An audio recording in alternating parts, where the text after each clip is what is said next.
কোনো মামলা থেকে আসামিকে জামিন দেওয়া হলো, এই শর্তে জামিন দেওয়া হলো যে আসামি নির্ধারিত তারিখে আদালতে এসে হাজিরা দিবে। কিন্তু বাংলাদেশ ফৌজদারি মামলায় আসামি যদি জামিন পায় তবে তার অন্যতম শর্ত থাকে প্রতিটি নির্ধারিত তারিখে আদালতে হাজিরা দেওয়া। কিন্তু বাস্তবে অনেক সময় দেখা যায় আসামি জামিন নিয়ে আর আদালতে আসে না। এই অবস্থায় আদালতের ক্ষমতা ও আইন কি বলে আসুন বিস্তারিত আলোচনা করে নিই। জামিনের শর্তভঙ্গ। ফৌজদারি কার্যবিধির ক্রিমিনাল প্রসিডিওর কোড 1898 অনুযায়ী আসামিকে জামিন দেওয়ার সময় আদালত শর্ত দেয় যে তিনি নির্ধারিত তারিখে হাজির হবেন। যদি আসামি হাজির না হয় তবে এটি জামিনের শর্তভঙ্গ হয়েছে বলে ধরা হবে। আসামির বিরুদ্ধে পরবর্তীতে বেঞ্চ ওয়ারেন্ট জারি হয়ে যাবে।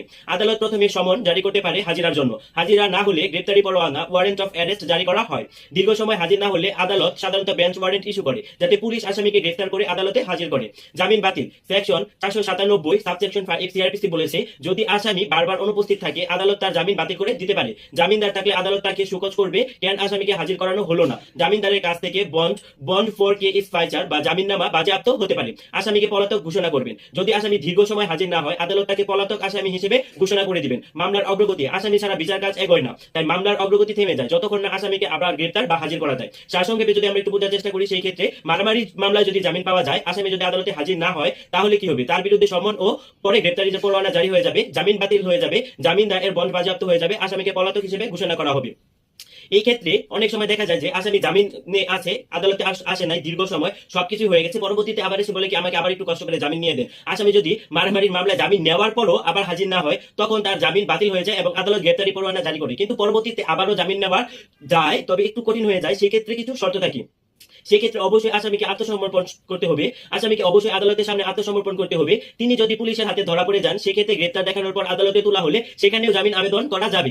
জামিন আবেদন। নতুন করে জামিন আবেদন করতে হবে। আগের অনুপস্থিতির কারণ ব্যাখ্যা করতে হবে, যেমন কি কারণে উনি উপস্থিত হতে পারেনি, কি কারণে উনি দীর্ঘদিন লাপাত্তা, সেই সব বিষয় সম্পর্কে আদালতে ধারণা দিতে হবে। বৈধ কারণ দেখাতে হবে। আদালত নমনীয় হতে পারে, এটা আদালতের ইচ্ছা। আদালত ইচ্ছা করলে দিবে, না ইচ্ছা করলে দিবে না।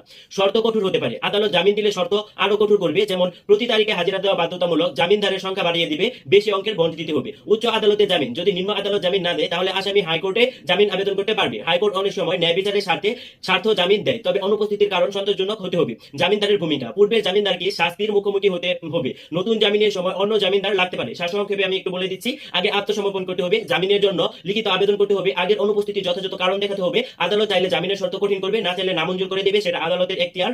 নিম্ন আদালত না দিলে হাইকোর্টে জামিন পাওয়ার জন্য আবেদন করতে পারবেন। ধন্যবাদ সবাইকে। আমার ভিডিওটি কেমন লাগলো সেটি অবশ্যই আমাকে জানাবেন, আর আমার চ্যানেল ল ইনফরমার বিডিকে সাবস্ক্রাইব করে আমার